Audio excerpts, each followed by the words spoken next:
Buenas tardes. El día de hoy tenemos a Aaron Aleman y Gino Delso, miembros del blog Discusiones sobre Justicia Penal. Ellos en esta oportunidad nos van a hablar acerca de un tema que ha trascendido en la esfera jurídica y política, que es el habeas corpus al secretario general de Perú Libre, Vladimir Cerrón.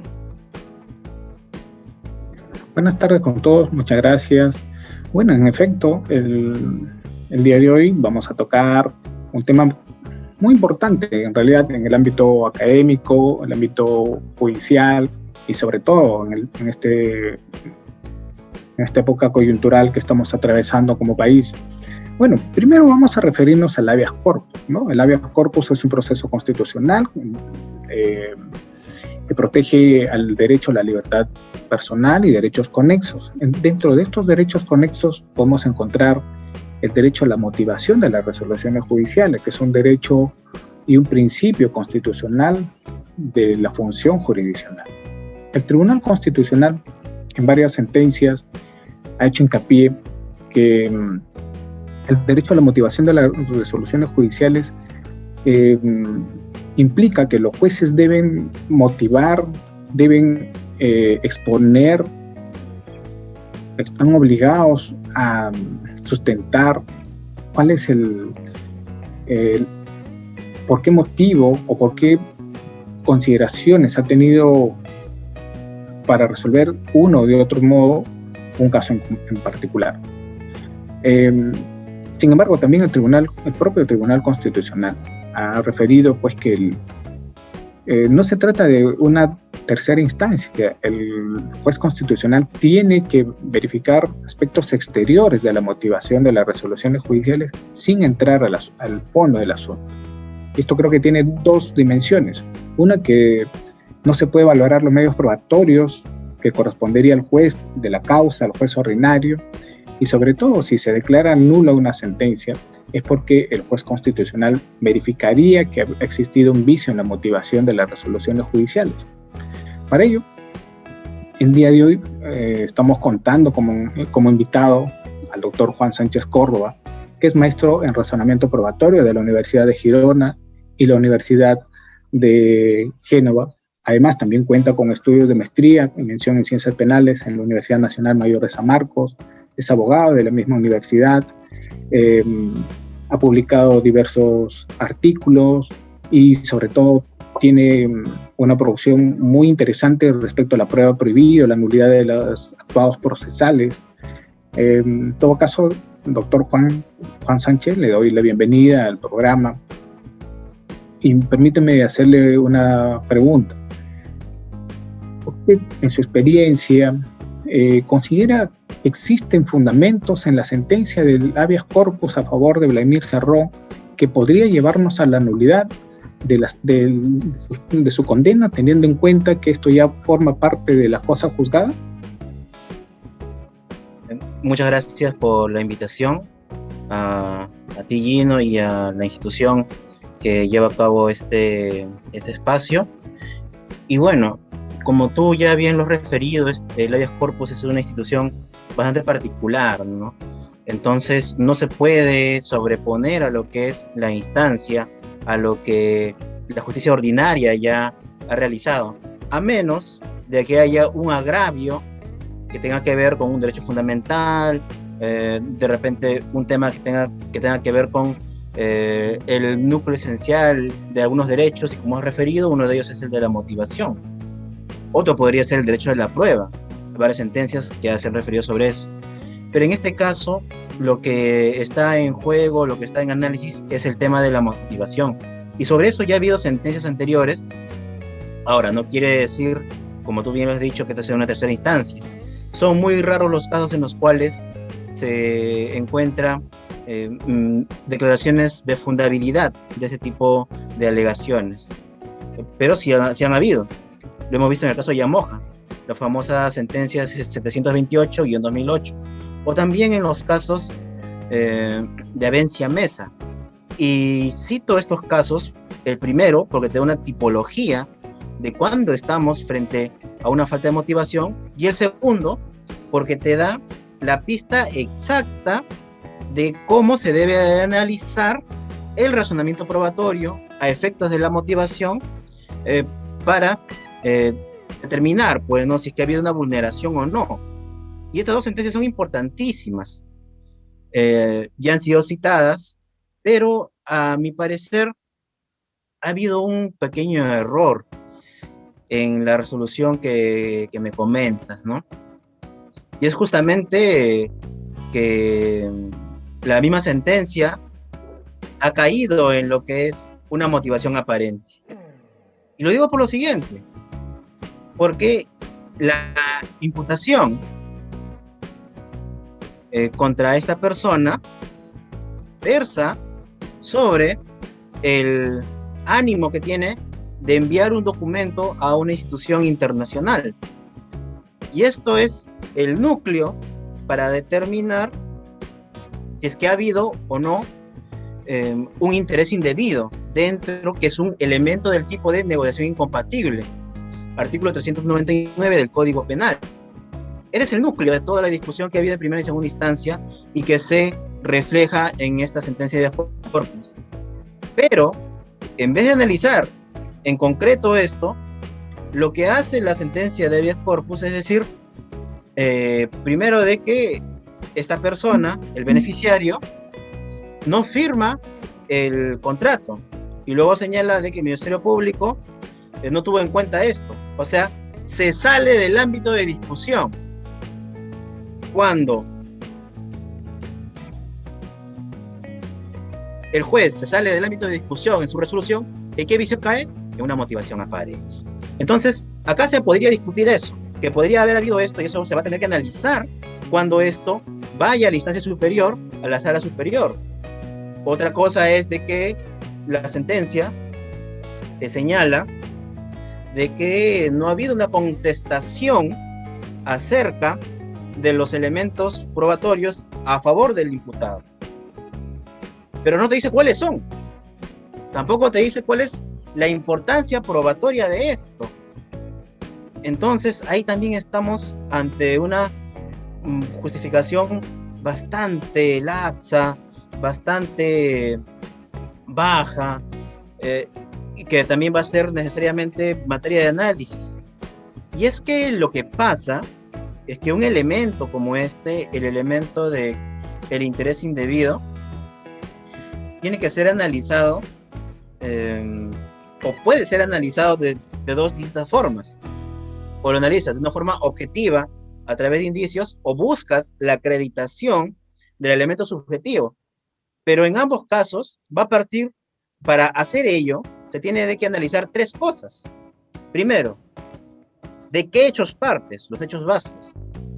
¿A qué hecho quieres llegar? Que ha habido un interés. Y al medio de esto, ¿qué inferencia usas para unir ambos? Que justamente es lo que analiza la sentencia de Bencia Mesa. Porque en esa sentencia se dice, ¿no? Tienes hechos bases, tú quieres probar de que ha habido la intención de matar, pero no me presentas, o no se argumenta, cuál es este enlace. No hay este enlace. Y esto es lo que debía de hacer el juez al declarar fundada el habeas corpus. Analizar los tres elementos, no desviarlos, y decir claramente cuál estaba fallando. Pero a mi parecer, salvo mejor opinión, que obviamente lo tendrán ya los jueces de la Corte Superior, a mi parecer ha habido esto, no ha habido este defecto de la motivación que al momento de declarar fundado. Y es que también se debe tener en cuenta que la acreditación de hechos subjetivos es uno de los elementos más difíciles de acreditar. Además, este caso es un caso con muchas personas, es un caso de que requiere un análisis bastante sopesado, que en 4 hojas, como es donde se resuelve el caso concreto en la resolución, no se puede hacer. Mínimo, se tenía que analizar las inferencias probatorias paso por paso. Pero a mi parecer esto no se ha hecho, y creo yo de que, claro, esto no quiere decir que esta persona sea inocente o culpable. Acá lo que estamos haciendo es simplemente analizar lo que es la motivación. Pero a mi parecer ha faltado, pues, ¿no? Ha faltado algunos temas ahí, y se ha caído incluso en este tema de falta de motivación aparente, según mi perspectiva, mi estimado doctor Delso. Muchas gracias, doctor Juan. La pregunta para Aarón es la siguiente: ¿qué impacto tiene esta decisión en el ambiente político y coyuntural? Muchas gracias, Elena, por la pregunta. En mi entender, son 3 las implicancias que podríamos tener dentro del ámbito coyuntural y en particular el ámbito político, más aún cuando ya se ha declarado al menos un presidente electo con el 100% de las actas electorales procesadas y contadas. El primero de ellos es justamente a partir de lo que se ha venido comentando sobre las posibilidades de que esta persona, es decir, Vladimir Cerrón, pueda, en este caso a partir de las resoluciones nulas adoptadas, incluso tener un premierato. Ello no es así, básicamente por las siguientes razones que a continuación voy a exponer. El primero de ellos es que estamos incluso en la primera etapa, es decir, estamos en una etapa de primer juicio, en este caso el primer proceso, corresponde lógicamente se haga la apelación. Bien lo ha hecho la Procuraduría, en este caso especializada, correspondiente y competente, pero además también tenemos que tener en cuenta que esta apelación, que a su vez va a ser obviamente célere y también sencilla a partir de la propia naturaleza de un habeas corpus, que la misma ha sido también recogida a partir de la jurisprudencia del TC con respecto a la gravedad del delito. Es decir, el TC ha hecho justamente esta posibilidad de que, si bien es cierto, en principio solamente podría interponer un recurso de apelación o incluso recurso de agravio constitucional por parte, en este caso, de la persona que postula el habeas corpus, es decir, Vladimir Cerrón, por jurisprudencia se ha dado la posibilidad de que sea en este caso, Procuraduría por delitos graves, como por ejemplo lavado de activos, terrorismo y también narcotráfico. Equiparando, se trata de un delito, en este caso, presuntamente de delitos contra la administración pública, que obviamente podría avalarlo. Ahora, como ya estaba haciendo referencia, estamos en una primera, en este caso, instancia. Estamos pasando recién a la segunda instancia, la cual, como nosotros sabemos, al menos las personas que estamos dentro del entorno de la litigación, que lo más probable es que la resolución que se pueda llevar a cabo va a ser desfavorable caso para las expectativas, en este caso Vladimir Cerrón, y por tanto no pueda justamente concretarse la misma, lo cual lógicamente va a dar a que él pueda incluso postular su recurso de vía constitucional sobre la base obviamente de poder hacer en este caso la defensa de sus necesidades respectivas, como lo ha postulado a partir de una habeas corpus contra resolución judicial por una indebida motivación.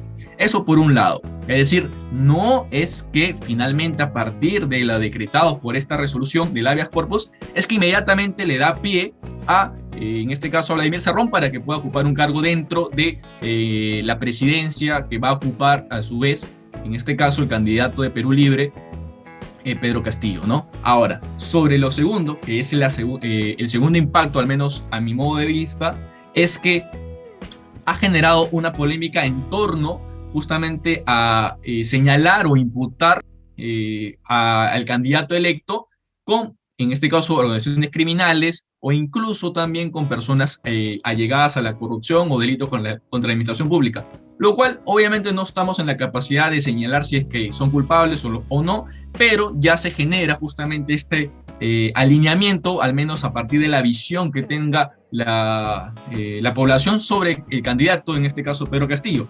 Ahora, ¿por qué es tan importante esta consecuencia?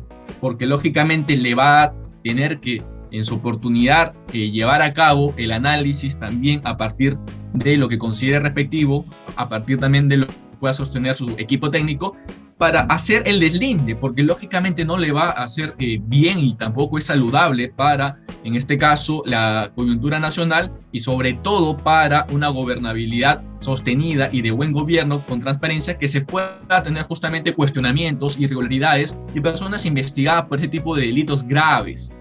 Y por último, y ya para finalizar, considero también que un tercer impacto es en la economía. ¿Por qué ello? Justamente la economía se está viendo afectada a partir del el alza de dólares, en este caso el precio, día tras día, porque hay una inestabilidad a partir justamente generada de la desconfianza que tiene, en este caso, el mercado peruano sobre también en base al mercado internacional, porque no hay predictibilidad sobre las actuaciones que se están llevando a cabo. ¿Por qué? Por tres razones básicamente. La primera de ellas es que no hay un reconocimiento justamente por parte de la oposición, que sería representada por Keiko, sobre las elecciones. Número 2, hay una postulación con referendo justamente al tema de un fraude electoral, el cual no reconoce, en este caso, la voluntad popular, así aún no sea, en este caso, favorable a una u otra persona. Y por tercer lugar, lógicamente que hay una presunción, al menos con esta relación, con el caso de Vladimir Cerrón, de que el presidente que se va a instaurar tiene una ideología comunista o incluso está inmiscuido en temas de delitos contra la administración pública o con un señalamiento de organización criminal a partir justamente del último allanamiento que se tuvo a Vladimir Cerrón y el habeas, en este caso corpus, que se presentó en su oportunidad. Muchas gracias por la pregunta.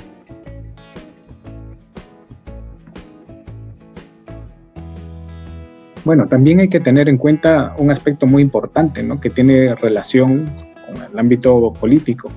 Es que aún así el habeas corpus fuese confirmado o incluso hasta el Tribunal Constitucional lo haya confirmado, es que ninguna de estas instancias va a determinar la responsabilidad o culpabilidad de Vladimir Cerrón. Y sobre ahí todavía queda el peso de un proceso judicial que estaría sencillamente abierto, ¿no? Porque recuerden que hay primera instancia en el proceso en Junín, que ya ha habido condena.